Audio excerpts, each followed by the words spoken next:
All right. All right. So we put together the whole primary, and we didn't really video anything because this is all straightforward stuff for everybody. The only thing that we do have to talk about here is, see this guy? Yeah, there's no pad on that guy. Yeah, there's Where's no pad on it. That's did you because forget to put that on there? no, you don't see them too often. Those are they use them 52 to around 60, even though that the nylon pad has got a dash 58. Yeah, come on, get with me. Hang on. Come on. What are you doing? Here, hold this over there. Do your talking. Yeah, keep yourself See what's talking. going on here. Keep yourself talking. Yeah. Oh no, this is even better. No, that's even. All right. Anyhow, what's going on here is this is a hard to seal pad that's on here. You don't see them too often on CHs. I've only seen 2 or 3 in my entire life. Here's another one on the XLH, the 60 XLH. Now you'll see these with the extra tab on them. Now what we should have done, and we didn't, Soshi, is we should have had a... I think I got another one. No, we should have had a XLCH skid shoe in here to show them. Well, here's... Hey, Albert. Here. You want to go outside and grab a CH skid shoe? Here. While we're dealing with all it? That's an H model. That's no good. We're going to need that later, but not now. So much for 5 minutes. Albert, grab. Yeah, there goes our 5 minutes. Okay, so where we're at here. No. Okay. Hold on. You don't get, now you get your finger all involved. Don't be fingering me. All right. This bike originally had a full wet clutch setup in it. Well, we got it. Not originally. It was wet clutch when Well, so the Soshi, he bought a bunch of, how many? 6 brand new steel plates off of eBay? We have 120. And then a bunch, well, yeah, we got a lot of... Oh, the steel plates? Yeah. Yeah, steel plates were brand new Harley ones. Right. And if you notice here, what's going on is, see if I can get this. You're too close. Give me this. I think I am too You close. got to use your 2 fingers. Your 2 hands. There you go. I don't think we're going to get it. You're going to have to go like this way. Yeah, you see that squishy stuff? We're thinking that's going to go away. That's not really good. A bike that's been run for a long time, this squishiness will be gone. Those plates will be dead flat. Now, the squishiness, what it does to you is it takes away some of your release. So you can have, the clutch can actually drag when it's all the way released. And we're going to be dealing with how to get the clutch not to drag when it's released in this video. Now, what happens here is we got this clutch rod. Yep. And if you notice, if you look at this clutch rod closely, you'll see that it's worn directly in the center. Yep. And if you look at this matching pressure plate, you'll also see the same thing. Mm-hmm. All right. Now, many of these pressure plates, over time, will be broken around here, and somebody would have welded it up. And when they weld it up, very often, this side of the pressure plate gets either distorted or welds get in there. And what happens is this clutch rod no longer hits in the center. Yep. If that clutch rod does not hit in the center, there's a problem. Well, what happens now is your force is not in the center of the pressure plate, and it tends to do this. For instance, if your force is below, like like where my fingernail is, it'll tend to... Yeah, it won't push it out straight. It'll push it out straight. Angle, like now, most people think that not pushing out straight is because their springs are not copacetic. That's not the Chances are that's not the case, all right? Chances are the case is that the interface between the pressure plate and the end of that clutch rod is not copacetic. Understood. All right? So you'll see me at times with the strokers where I reinforce all of this. You'll see me go in there with the die grinder. With the die grinder. Yeah, with the kamikaze. With the kamikaze wheel on it and remove what I need to remove to get this thing to come out straight. Now, we're going to go through that in the next video, but that's just a primer of what's going on. In the meantime, what we did is we hung up the clutch cable. All right.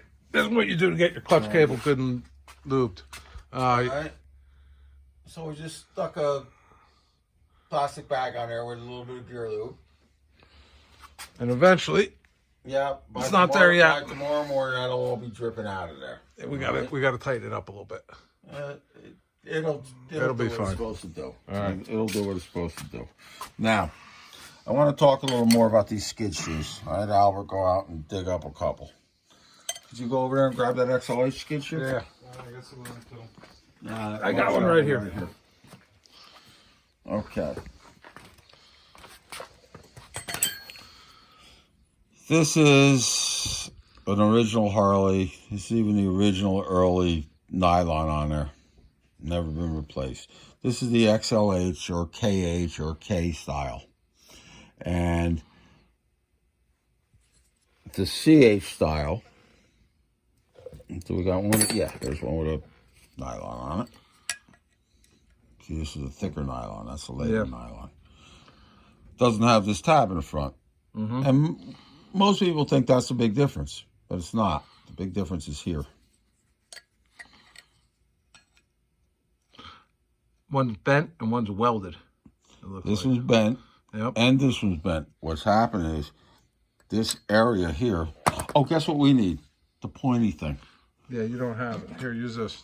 No, we gotta get the pointy thing. Let's go get the pointy thing. Come on. Here. All right, that'll work. Yeah, I know it'll work. All right. That's a spoke. So what's happened here? Thank you for that. That's Here, a dash. here. Yeah. That's a spoke. That's a spoke. Just point. Yeah. Let's- Quit speaking, spoke. Yeah, All right. spoken word. So what's happening here is there's an extra piece welded on. Yeah, we can see that there's not All one right. on the right. Now, here's what it looks like from the underneath. The reason this works the way it is because this bend Yep. would normally be around here. Yeah.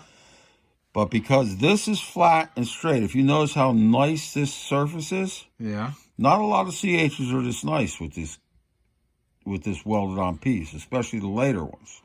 What the deal is when you kickstart the bike, this part tries to bend away from your Gotcha. primary chain. Tries to bend away.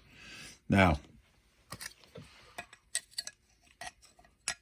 when you got the XLH one, you got a bracket on the outside that holds the outside Sure. of the thing up. Yeah, All right.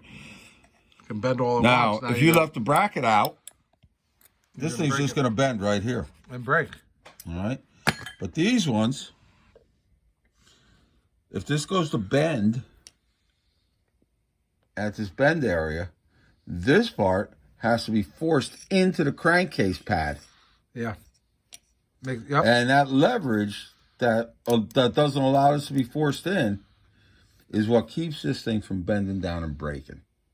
So any of you guys with C8, with tin covered bikes or with kickstart only bikes that buy replacement aftermarket skid shoes are going to find that they're just like this And you're gonna break. with the front end cut off on them. And they're going to bend or break eventually. It's much, even if you got to do it yourself, you got to do this. You got to get that to happen. All right. Personally, I would never freaking do that. I always use the Harley stuff, and I would do whatever I have to do to get skid shoes on them. Now, I guess we'll have to go over a whole video on how Do the skid different, shoe. the different ways of getting the skid shoes on to keep them from fucking falling off. We can start doing that kind of stuff after we do, you know. Yeah, When once this we're- bike is yeah. together. All right, so that's what's going on over here. All right, we're going to, in the next video, like I said, we'll figure out what's going on here. I'll show you guys how to deal with that. The cable's draining. The cable has got to do with the kicker cover. Let me grab the cover. So you got it? Yeah, it's right here. All right. So we got our cover. All right. Yep. And it has our pin in here. And a close look at that pin will show that it's not bent or screwed up, Yep, straight. right? Yep. Because this is how the kicker cover is supposed to be set up. Now, all of the clutch cable, the pressure plate, all of this works as a system, and I'm going to explain that the way that whole system goes together on the next video.